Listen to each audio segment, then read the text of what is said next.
Have you ever seen those memes circulating that say something like, "Sure glad I learned how to calculate the area of a parallelogram instead of how to do my taxes"? That's such a false dichotomy. As homeschoolers, we know that it's not either or, it's both and. That's what I love about the classical approach to learning. It's not just about developing our students' minds, it's also about developing their souls. It's about growing them to become well-informed and responsible citizens. A classically educated student can calculate their taxes, and yes, the area of a parallelogram as well. Lee Bortons reminds us that a classical education can prepare our children for any human endeavor, whether that's understanding great literature or managing a household. It's all necessary and it's all connected. Yes, we need the parallelograms, and yes, we need the taxes. At Classical Conversations, we want you to have discussions with your children about finances and economics. That's why the Challenge 1 year, which is 9th grade for most students, is devoted to just that, studying economics, micro and macro, and studying personal finance, all with their parents at home and in discussion with their community. The capstone for their year of studying economics is what we call the Cost of Living Project. And this is an eye-opening project. I've done it with my oldest 2 kids, and it was different each time.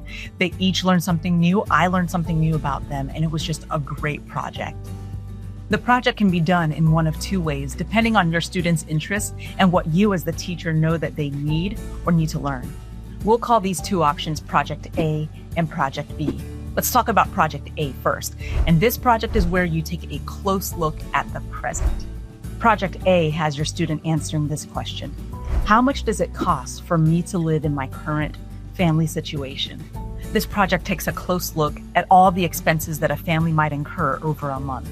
Things like taxes, tithes, insurance, mortgage or rent, utilities, food, fuel, internet, cell phones, school supplies, extracurricular activities, clothes. The list can go on and on.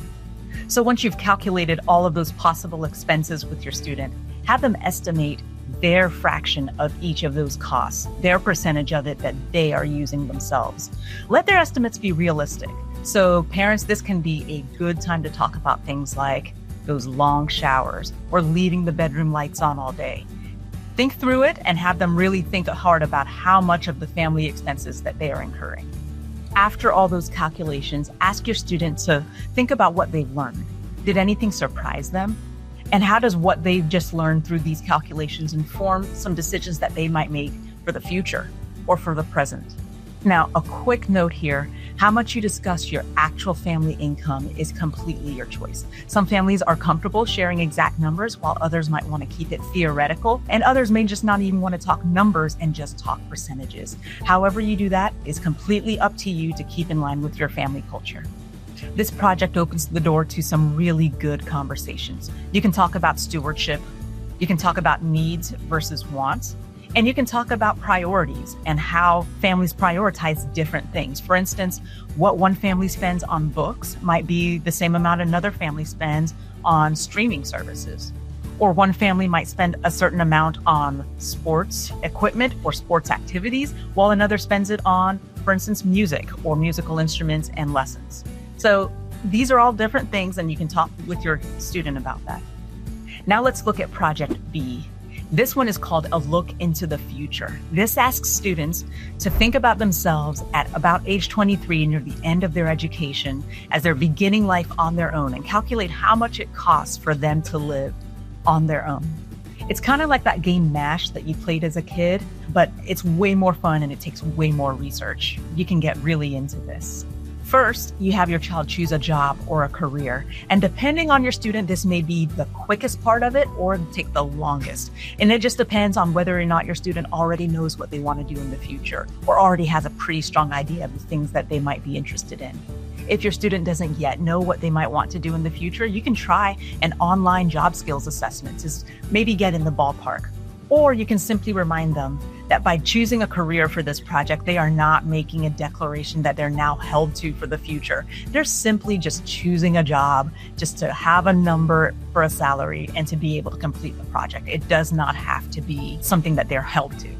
Some questions to consider are, what skills or expertise do I need before I have this career? Does it require a bachelor's or a master's degree? If so, where did I get it? And how did I pay for that education? And will it mean college loans in the future that I'll have to consider? If it's a skilled trade, have them consider whether they're doing an apprenticeship or if they're attending a trade school. There's so many things to discuss here. If your student wants to be an entrepreneur, first of all, that's amazing. Second of all, you need to pause this video.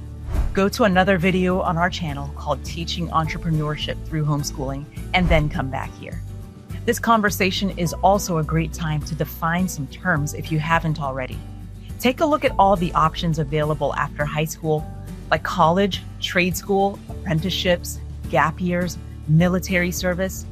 Help your student understand the different paths that they can take after high school. Once they choose a job, have them research what their starting salary might be. A great way to do this is through a job recruitment site like Indeed or ZipRecruiter. Go through different options, go through different jobs, check out the qualifications, check out the job descriptions, and have them choose something that they would be immediately qualified for after finishing their education.